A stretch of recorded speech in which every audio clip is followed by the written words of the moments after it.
Hello, everybody, and welcome to a brand new, super exciting, totally great episode of Office Hours. This is episode number 73. Office Hours is a tabletop role-playing game advice show. Did you know that? Now you do. So the way that we do this thing is every week that we do a show. I was going to say every week, but that's not the case anymore because we just finished getting out of summer. Things have been crazy. We've been doing episodes of Hot for Teacher, but now we can kind of get back into things. So it's a Tuesday morning show. If you're watching this on YouTube, it's a Thursday morning show. And we answer 3 questions from you, my audience, about tabletop role-playing games. Mostly they're questions about how to improve one's skill at being a game master, but sometimes they're questions about game design, sometimes they're questions about social, layer stuff. So it's a broad and exciting spectrum of things that confound, confuse, and, I can't think of another con word. Oh, well, this is what happens. So we're gonna do an episode. Now, if you're watching this and you're thinking, my goodness, Adam, I have a question for you. I would love to be able to ask you a question. You can go to my website, www.adam-koble.com/office-hours, or just go to the website, click on the Office Hours link, and fill out the form. Record your voice if you like, or have someone else record their voice and pretend to be you, or just don't record it, and that's okay, and I'll just read your question for you. And then I will answer your question, or at the very least, I will try to answer a question like yours, because a lot of these questions kind of end up being similar. So, let us begin. So today's first question comes to us from Marie. Marie, and this is a game design question. From Marie. Hi, Adam. My name is Marie, she, her, hers. I'm an aspiring game dev, which is to say I figured out how parts of my game are going to work, but I'm stuck trying to finish planning and writing up my game due to some features of the rules that I think are required. In my specific example, I have to figure out how many bars of gold-plated latinum or communist space requisition points an ore processing module is worth, and then figure out that for every single object that I want to include in my game. Do you have any advice or tips for getting yourself to design parts of the game that you aren't particularly motivated or interested in, even though you feel you have to put them in your game? Game design, which is to say, designing a game, is so boring. There is so much of it that is dull and tedious and not at all fun. And I think that that's true of most creative endeavor, where we look at it and we say, hey, this looks like it would be fun. It would be cool to make movies. It would be fun to be an actor. It would be cool to be a painter or a photographer. Wouldn't that be exciting? But most of any endeavor, especially an endeavor as finicky as game design, is super boring. Most of what game design isn't coming up with cool, exciting things to put in your game. It's knowing what you need to do and then grinding through doing that. And then playtesting it, realizing you were wrong, and then redesigning it again. And then realizing you were wrong about that too, and doing it again, and continuing to do that until you have a thing that you like enough that you are willing to turn it over to other people. In my experience, by the time you're done a game, you will have this sort of grudging frustration with the thing. You will love it in the way that you love anything that you have created and shared with other people, but there will definitely be some resentment. There will be some it took so long to figure out how to make this thing not horribly boring or broken or frustrating. So the reason that I wanted to bring this up, the reason that I wanted to start with this, massive chunks of game design are a boring time suck, is so that when you, Marie, or any member of the audience who is an aspiring game developer, when you hit that wall, when you're like, oh, this is so boring and I hate this, I want you to know that you're not alone. That this isn't unique as a function for you. You have not failed at game design. You're not wrong here. It's okay to hit that speed bump. In my experience, it happens to most people. We all kind of go through it. I have seen lots and lots and lots of designers talk about the parts of their games that really felt like a drag to develop. Even games they are completely happy with, games that they love and they are proud of and they think are as good as a design can be, there is still an aspect of design that will just be a little grindy for you. And it may be different, right? It may be different from person to person. One person might have the worst possible time grinding through a price list of how expensive cybernetics are or ship parts or whatever. Someone else might find writing descriptions of 100 monsters boring because they're just like, it's a skeleton. I don't know how to make a skeleton interesting. Get out of here. You do it. That's your job. So the way that I solve this problem is don't do the boring stuff. Just don't do it. Don't even. Just let someone else do it. What I really mean here is it can be very useful to collaborate and work on a project with other people. I don't really like working alone because it means I have to do the boring stuff myself. And I would rather work with somebody or multiple somebodies for whom the boring stuff is exciting. For me, the boring stuff in game design is balance, right? Is making the mechanisms make mechanical sense. Trying to make sure that all the pluses and minuses work out the way we want them to, that everybody's stats are just like the math. I hate the math. I want to dig around in the poetry layer, and I want to create evocative mechanisms that that grab that poetry layer and bring it to life. And I had, with Dungeon World, I had the great fortune of working with Sage Latora, and Sage and I have a lot of crossover on the things we find exciting and interesting, but we also have some separation, right? Where I can do some stuff that Sage didn't want to do, and Sage did some stuff that I didn't want to do, and that was it, right? Like, find people to work with that are passionate about the same material, right? If you want to make a spaceship game, you got to find people who are into spaceships. Because sure, it's fine if you want to work on the poetry layer and they want to work the mechanics, but you want to design a medieval fantasy game and they want to design a space travel simulator. Right? That's where you bump heads. You can't work together. I think the analogy here is if you are, I'm going to try to make a bad comic book reference.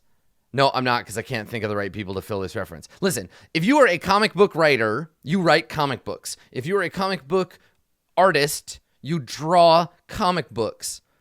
And if you don't want to do one or the other thing, you pick a job and you do that job and you pair up with other people who have skills that you don't have. Right? There is this myth that we have to truly like understand a game. We have to do everything ourselves. But listen, Gary and Dave didn't draw the monsters in the monster manual, right? And often what ends up happening is that we force ourselves to do things we don't want to do, and we do them badly, right? Like I don't know how to do layout. I have no interest in learning InDesign. I don't have time, and it's just not something that I can imagine being fun. So what I will do with Womb of Night, for example, is I will do all of the text. I will make the game, right? John already did a lot of the mechanical work, so I can piggyback off of Blades there.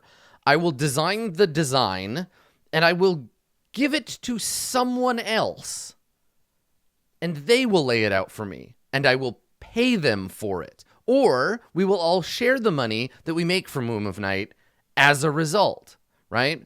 In the same way, I can't draw to save my life, but I love spending money on art. So the thing is, you don't have to do everything yourself. And if there's a part of your game that is boring, I guess the real question is, why is it boring? You know, you said, Marie, you said specifically in your question, it has to be in the game. It is integral to your design, but you do not find it interesting. Now, I would assess that feeling, right? Is it boring because it's repetitive? Is it boring because you are not inspired? Is it boring because the thing is, I don't want you to put something boring in your game. I don't want your game to end up boring because the design is boring, right? Because you are not passionate about it. Part of me wants to tell you, find a way to scrap that shit, right? Take the thing that is boring and throw it out the window and don't do it, right? Because maybe your brain is telling you this is a shitty design and doesn't have a place in my game. Look at where your extensive list of gear fits into the larger schema of your game design. Does it fit? Does it flow? Are there other places where you had to make long lists of things that were not boring? What's the difference between the two, right? I think that the way that we feel about our design and the way that we feel about the process of design is very delicate. And I would liken this to editing photos. This is why I will often leave photos. And something I like about film, I'll often leave photos to be edited for weeks or maybe months. And even after I've edited them, I leave weeks or months before I post them publicly to like Instagram, because my feelings about a photograph might change. Photos that when I shot them, didn't like, I was like, this is fine, I might come to love later. And photos that when I shot them, I was like, this is going to be a perfect photo. And I edit it and I'm like, this is great. 2 months down the line, I might think, you know what? I'm talking out my ass here. This is not a good photograph. So if there's a way that you can come at your design that makes this solution interesting, that might mean it's a better fit for what you're passionate about in the design. But it's possible this is boring because it sucks and you don't want to do it because it's a bad idea. When you say it has to belong in your design, why? I'm going to call bullshit, because you're making the game. And if you hate the thing that you're working on, why is it in there? Does someone else have a metaphorical gun to your head? And are they saying, like, you must include exactly how expensive parts are in this game? Because if not, if you were designing this just for you, why are you including a subsystem that it sounds like you hate? I'm going to call bullshit on the idea that it is necessary. But that doesn't mean that I might be wrong. I'm just notifying you here that what might be valuable for you is sitting down and assessing why you're bored, and is this a part of your larger design, right? Does this have a place in your game or not? And if you come back to yes, 100%, if it absolutely is, then you just got to do the work. Don't do it all at once. Find the maximum amount of time you can do and do that, and only that, right?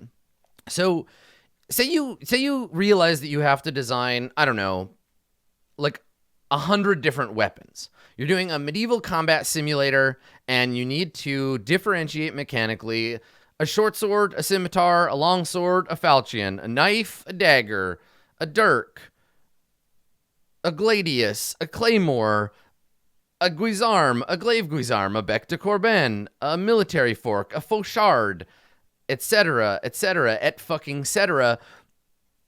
If you need to do these things, figure out the maximum number of those things you can do at a time and do that, right? Don't sit down and try to design 100 weapons at a time. Design 4, design 5. 5 things well designed 20 times is a lot better than 100 things that you did all at once over the course of 8 hours, and they all suck. Because if you do them alphabetically, by the time you get to Zweihander, right, the bec de corbin is going to be poorly designed. The other thing about breaking up design like this is that you will continue to get insights about your design as you go through. When you get to the end of your list of swords, you are going to know more in your head about how swords work in this game than you did when you started that list. And if you break it down, that gives you more times to pump the brakes and say, hold up, I need to go back and redesign how melee combat works because of this thing that I learned. I have found in my experience that designing games, tabletop RPGs especially, is a lot like a dog chasing cars, right? Where you will think of whatever is in front of you as being the most interesting thing, and you will go after that thing. But as you are chasing it, another thing will fly by in another direction, and you might abandon the thing that you were looking at now and chase this other thing. This is why if you sit down and try to design a game from chapter 1 to chapter 10 and then be done, you will fail. you kind of have to just design the thing you have in mind and branch out. And I always come back to what Vincent Baker said about Apocalypse World, right? When you think about Apocalypse World, for folks who are fans of Apocalypse World, when you think about Apocalypse World, what do you think the first thing Vincent designed was? Do you think it was the basic concept for the moves, right? Was it the core mechanic of the game, right? Roll a 10 or better, roll a 7 and 9, it's 2d6. We know what dice we start with. Was it the GM stuff, right? Was it the principles and the agenda? Was it the combat rules? No, it was none of that shit. It was the Angel. It was the Angel playbook. That was the first thing that was designed for the game. This is like saying Dungeons and Dragons started when Gary Gygax designed the Bard. And the thing is you just jump on whatever you're passionate about and flesh out around that. Don't think that you have to go through this linear. So if you are stuck on this list of equipment, find something peripheral that you can tinker with that might inspire you, that might draw you back to that thing.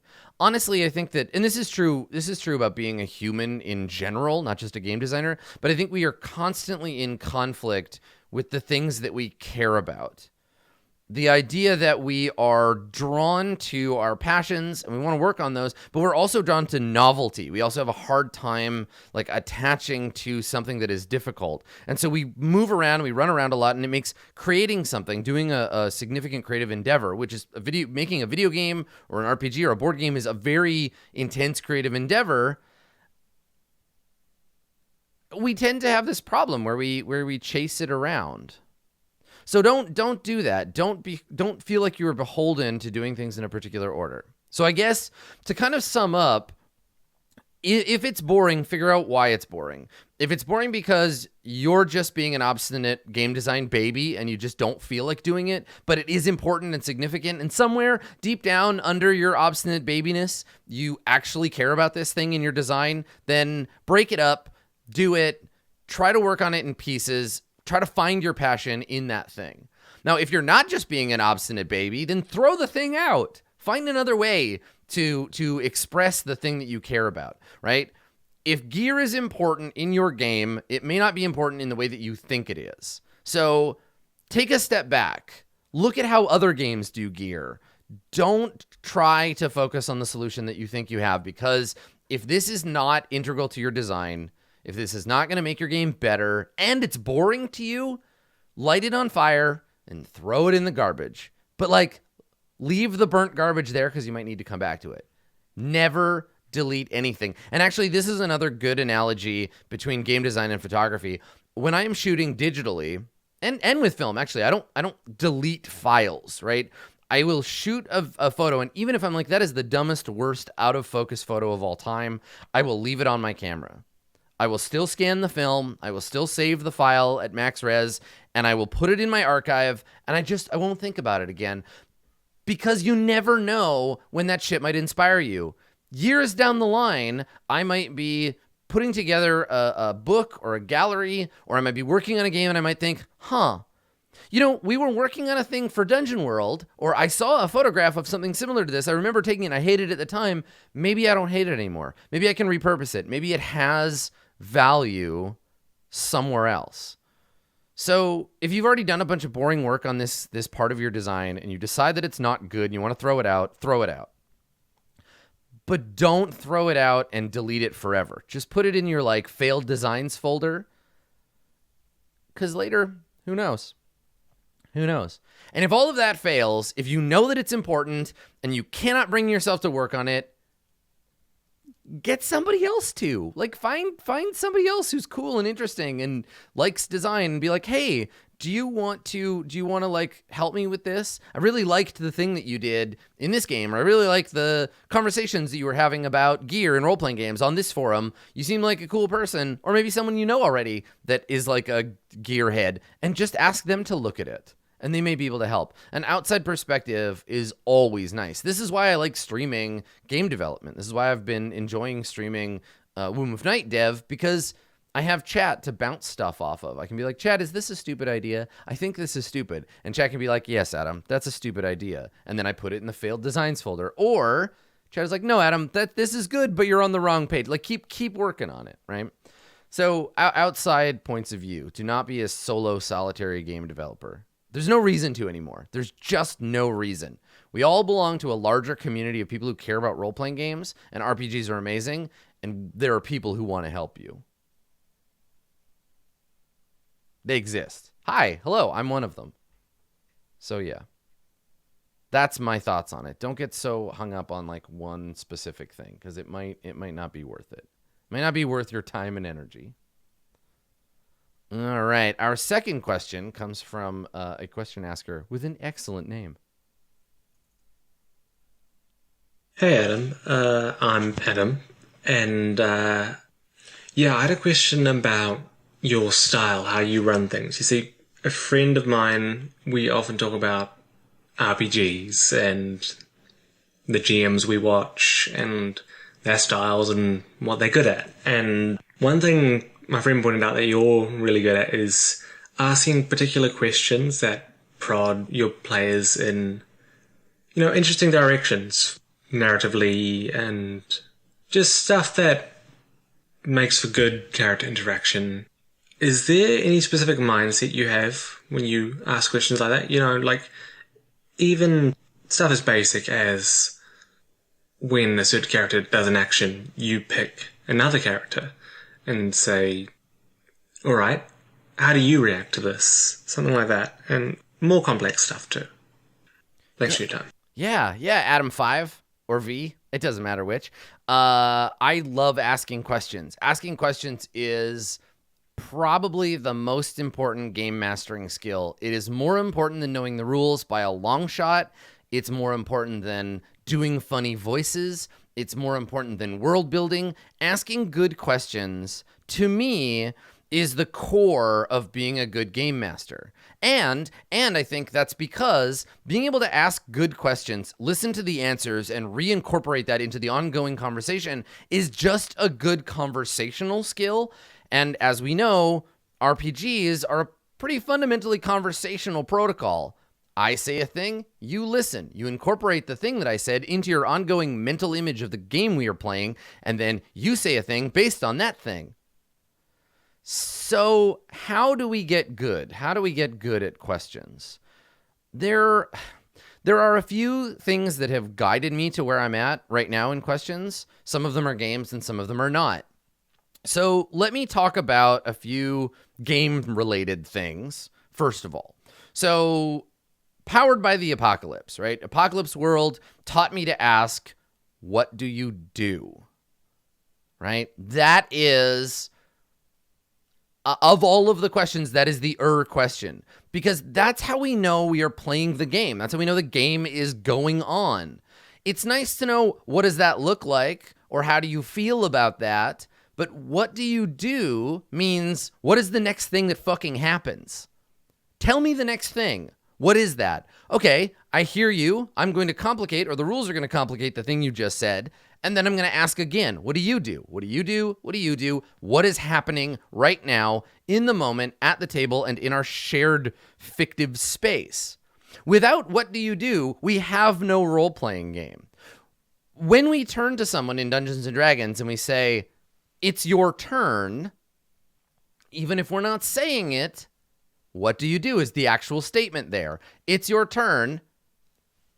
What do you do with it, right?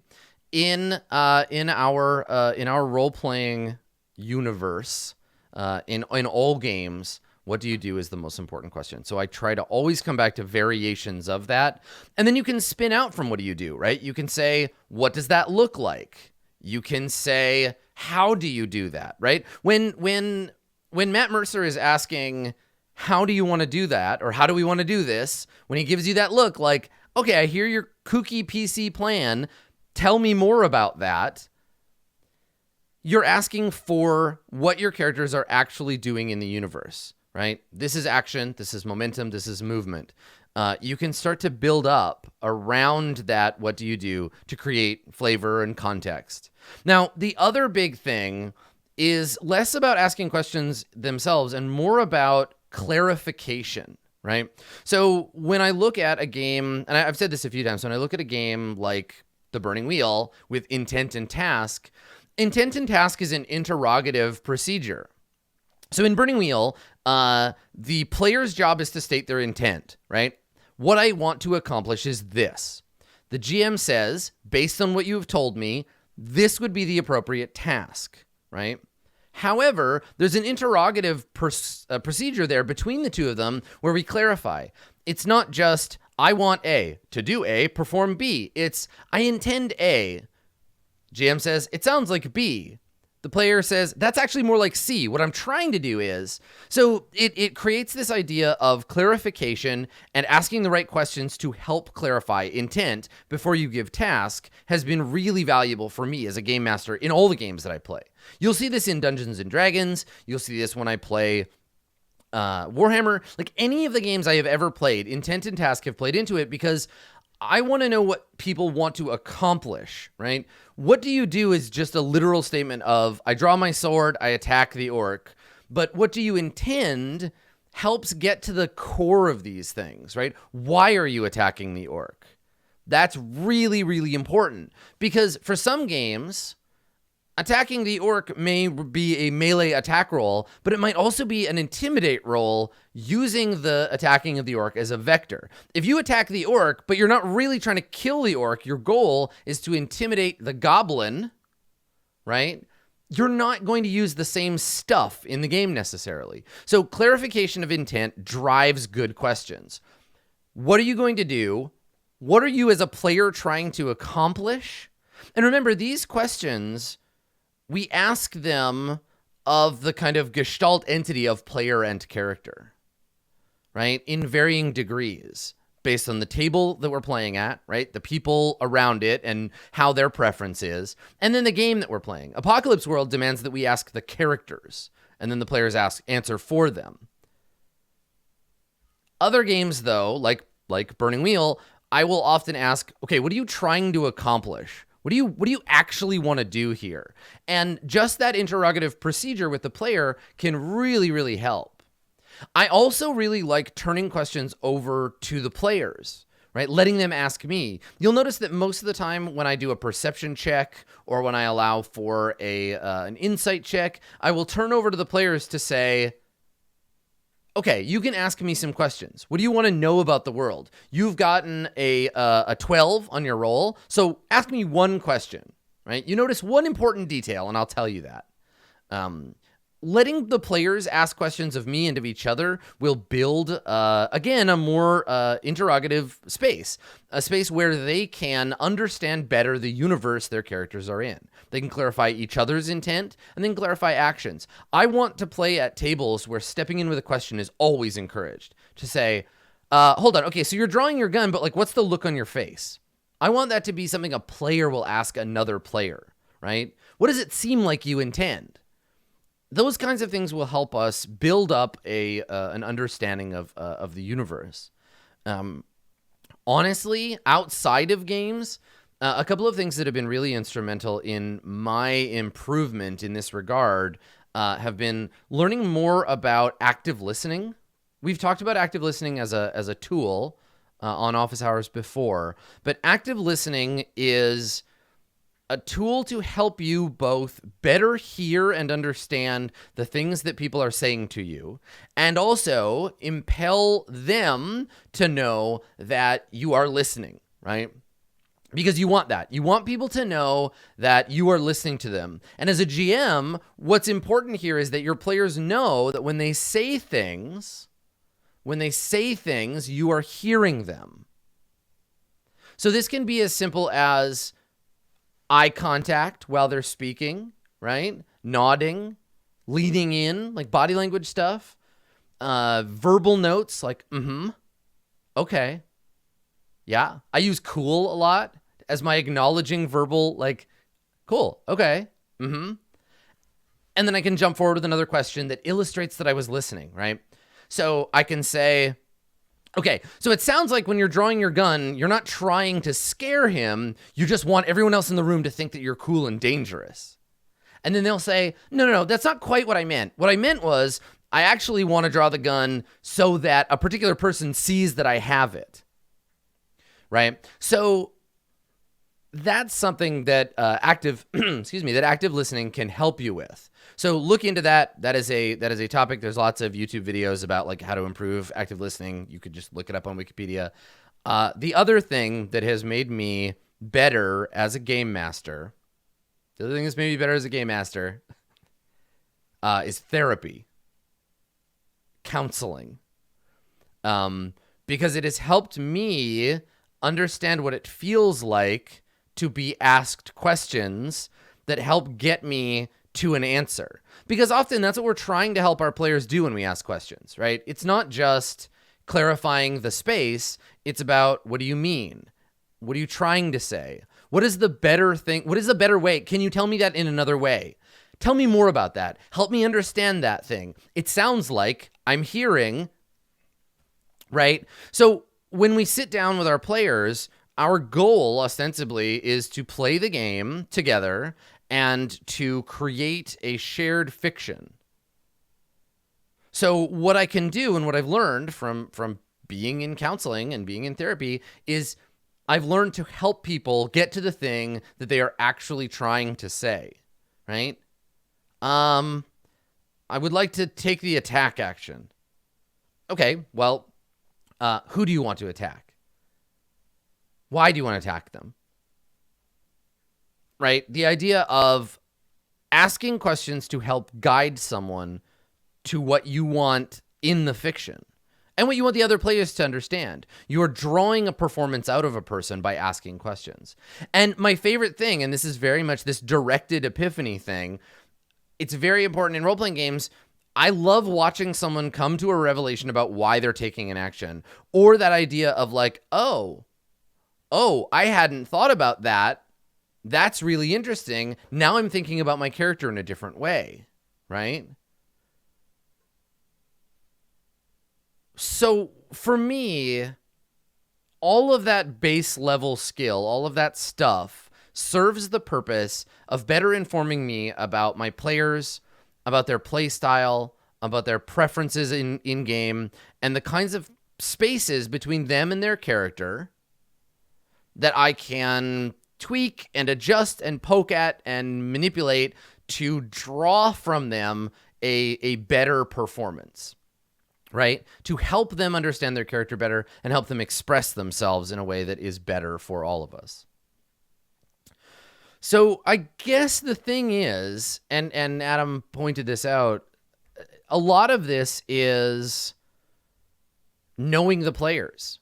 The better I know a player, the more I know how I can get that performance out of them. I know the things that they like. I know where to encourage them. I know what to back off of. And this is more than just preference stuff, right? This isn't just things like, well, I know that certain players are uncomfortable with certain kinds of content, so I avoid those. Though that's a part of this.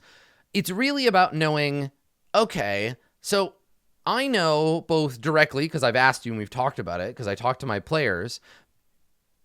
I know that Dave likes swords. I know that Dave loves describing his actions in combat. It doesn't matter what game we're playing, he likes thinking about action scenes. So I will, when I get the opportunity, I will turn over narration of combat sequences of action stuff to Dave. Right? I will turn that over to Dave, and I will let him be the person who describes that. So instead of saying, yeah, okay, cool, you did 8 damage, you stab the goblin is dead, I will say, all right, Dave, you killed the goblin. What does that look like?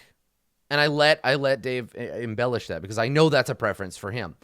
In the same way as I will incorporate themes into the game, I will set scenes. Like, okay, I know, for example, that Max, in Court of Swords, Max and Zeke both love, like, chewing the scenery. They love long RP scenes with no real fundamental purpose except to explore their characters. They love just talking to each other in character.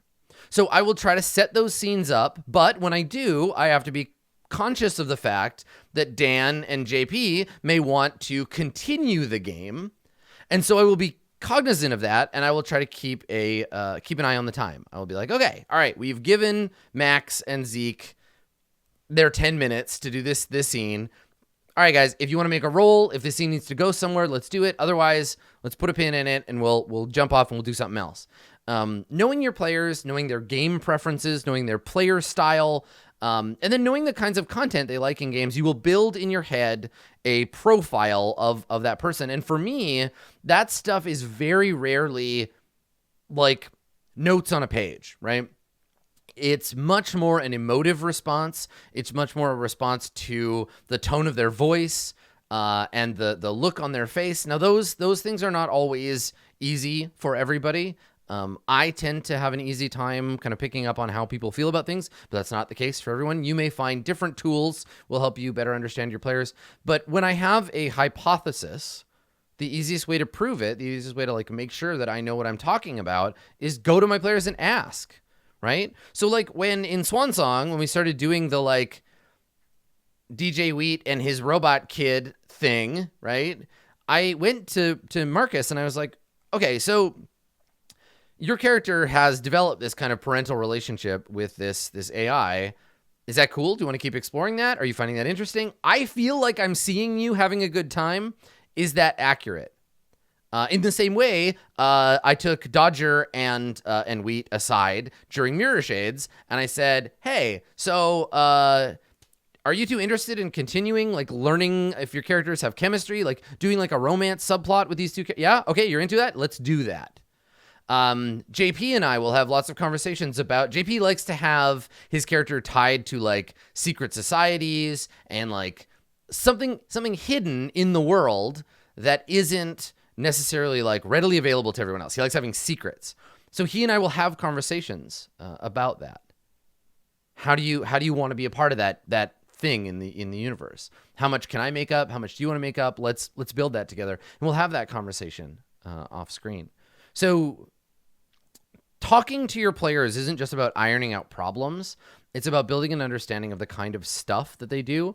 And I will always go back to, in my mind, the game master's job, while it has similarities to many other jobs in the world, the most analogous job I can think of is creative director, right? A creative director is responsible for the overall vision of the project. They are responsible for keeping the proverbial ship headed in the correct direction according to their vision. In Burning Wheel terms, they bring the situation to the table, but they don't do it alone.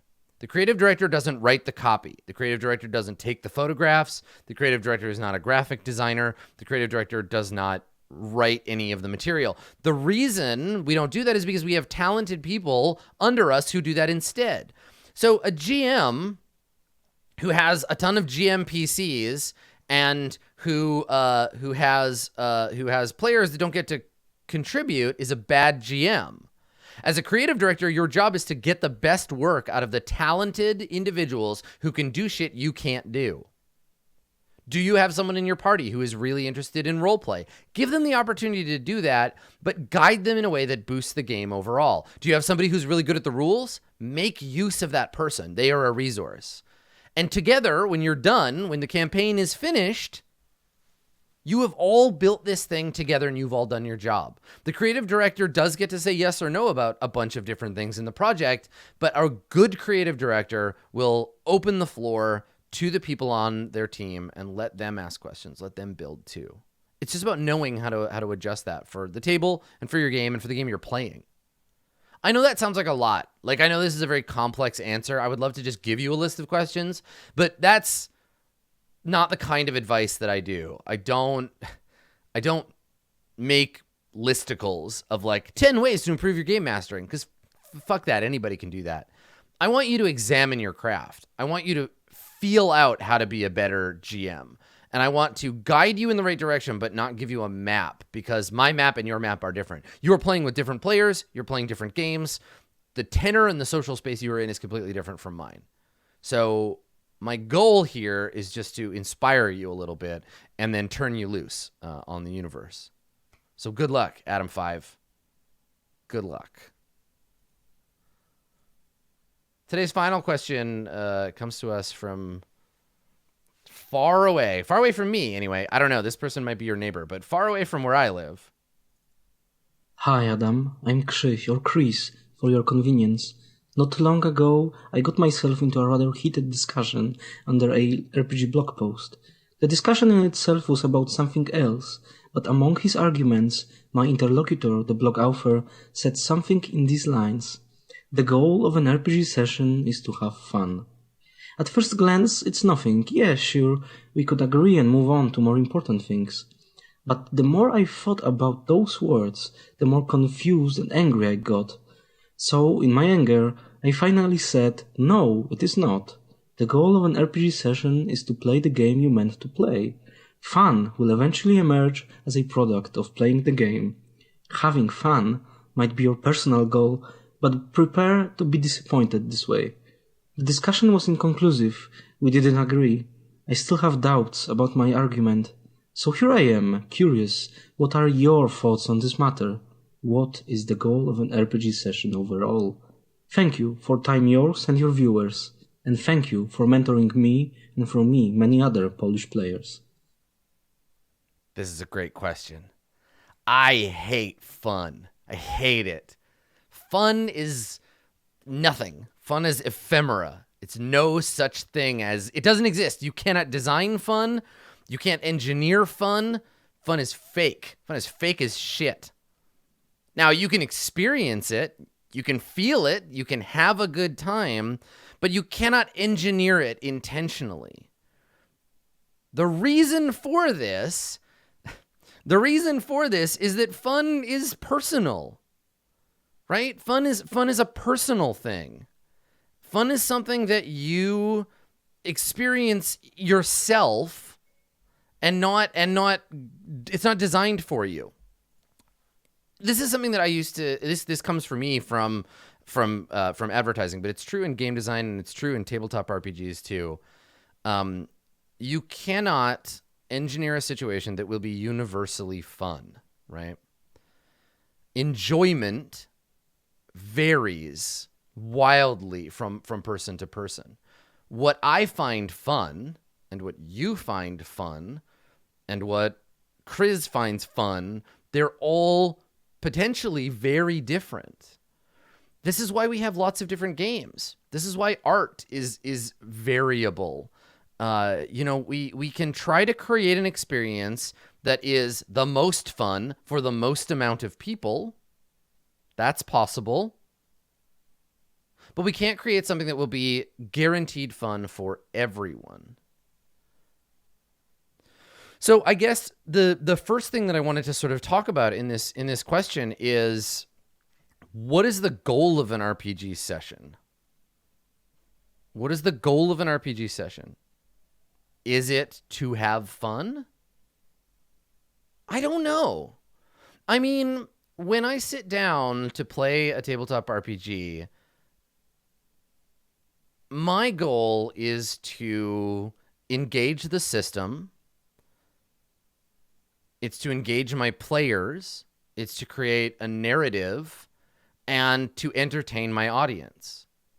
And if I do all of those things, I feel good and I had fun. Sometimes a goal can be to be surprised. I'll have sessions where I end up just like laughing so hard it hurts, and I will look back at those and think that was a fun session. But I don't think it's my goal to have fun. Because fun isn't a thing that you can just generate, right? It's like if you play sports, let's say you play hockey, and what's fun for you is winning hockey games.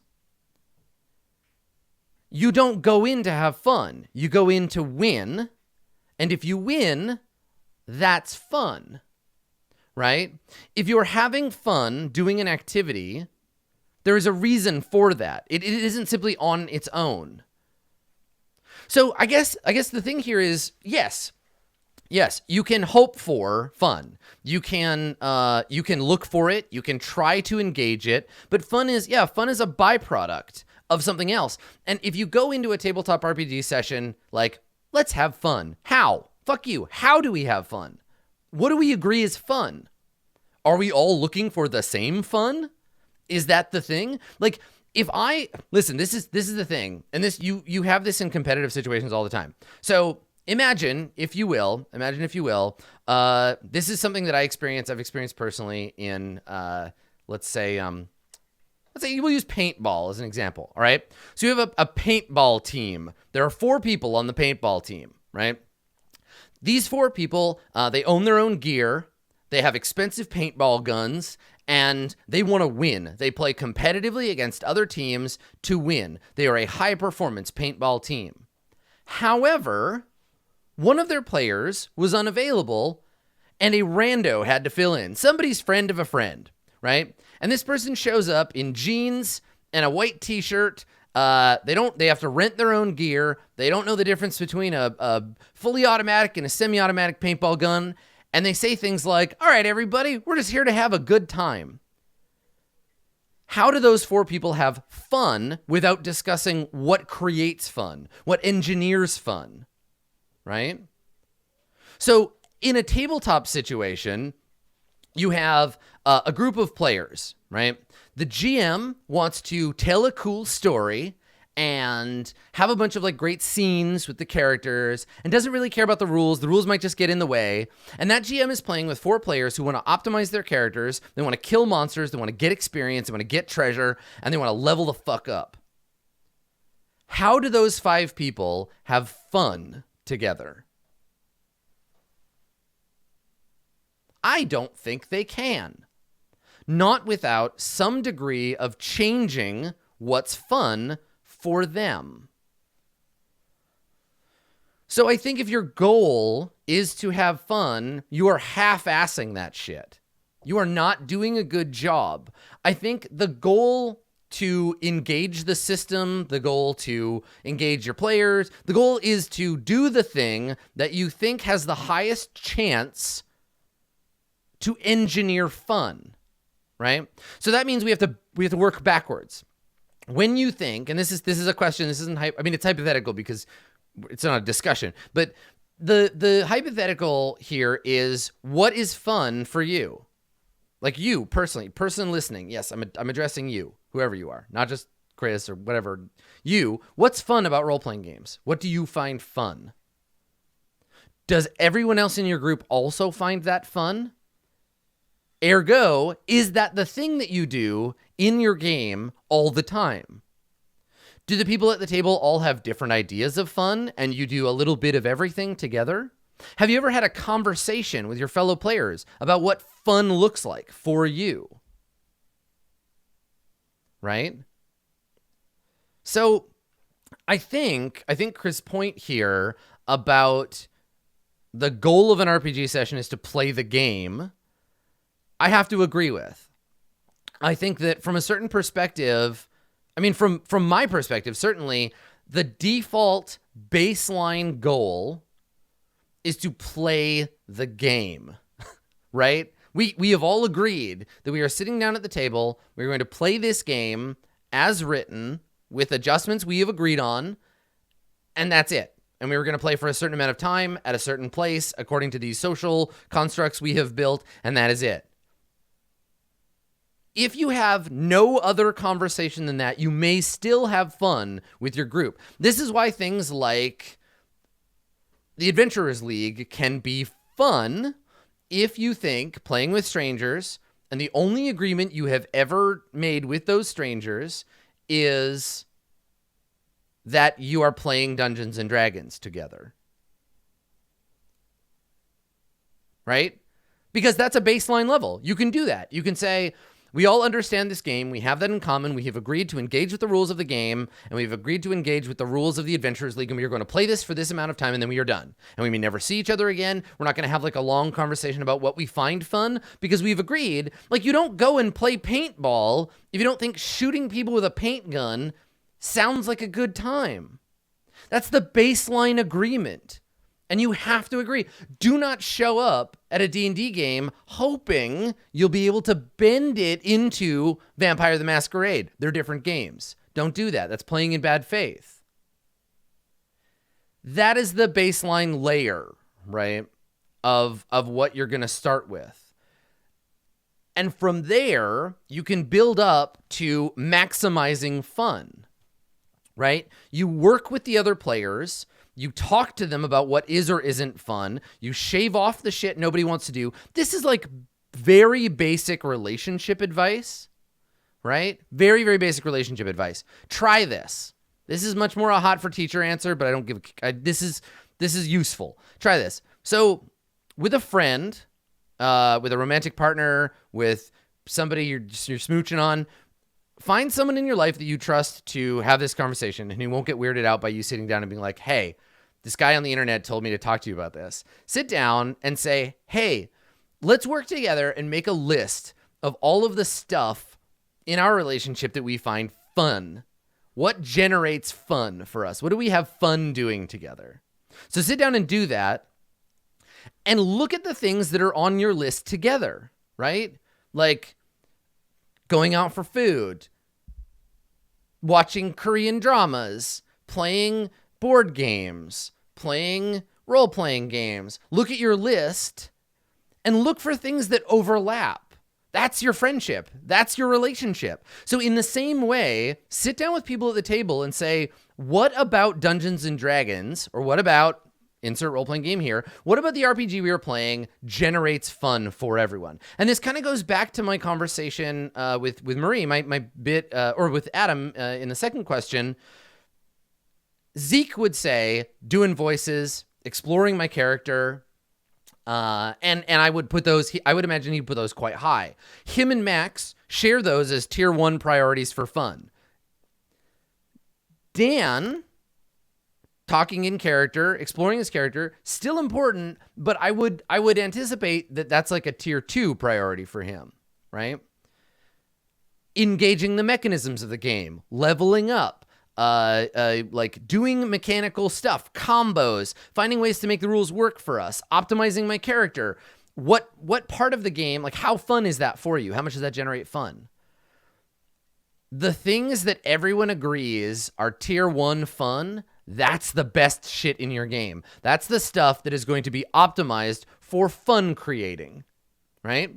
Things that are tier 1 for some people, but tier 2 for other people, that's also good. That's good stuff in your game. Shit that's like tier 0 for everybody, that's like way at the bottom, like we don't even want this in the game, fuck it, throw it out the window.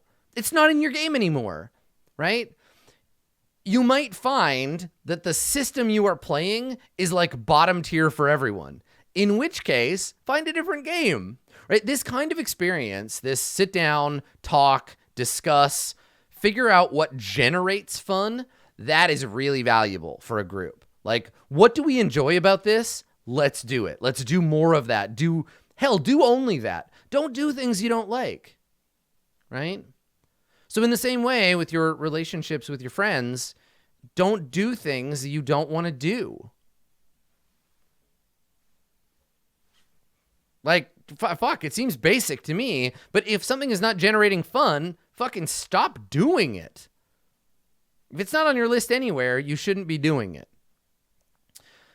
So, yeah, I don't know. This is the kind of thing that I think might actually benefit from some kind of like questionnaire. Like, at least with a game like Dungeons and Dragons that's super popular and that everybody who is exposed to RPGs will at least be slightly exposed to that game. I feel like making a questionnaire of like, what do you like and how much do you like it?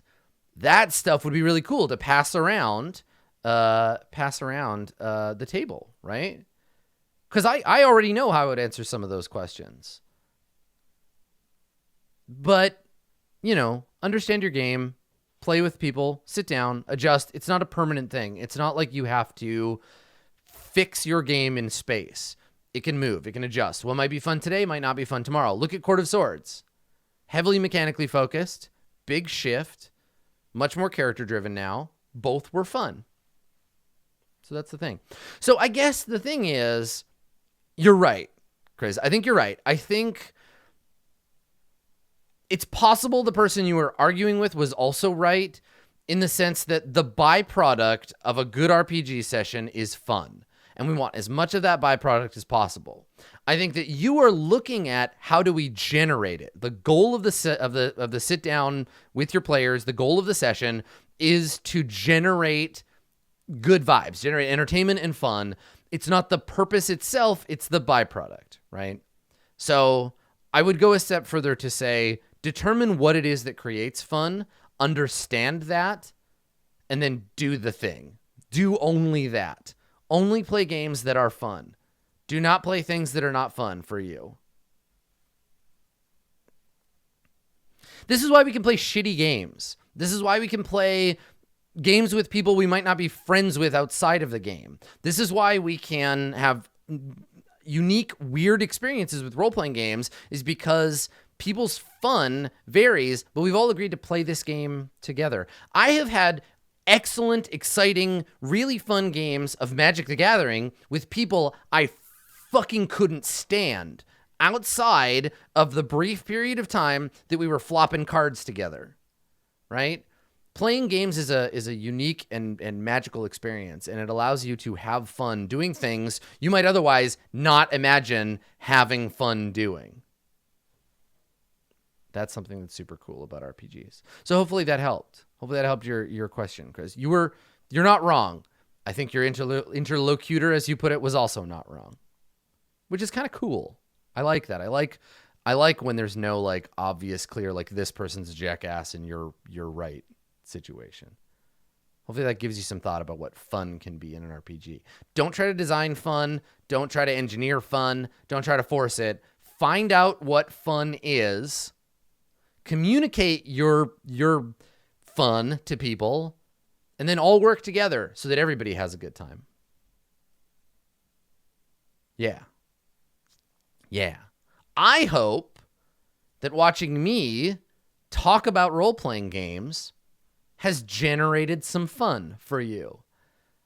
I find a lot of fun in doing office hours. So thanks. Thanks for letting me do that. And thanks for hanging out and asking me questions. If you have questions for me, as always, www.adam-koble.com. Click the office hours link, fill out the form. We answer 3 questions every episode about tabletop RPGs, game mastering, game design, what it means to play the RPGs. So thank you, everybody, for coming. We will see you next time.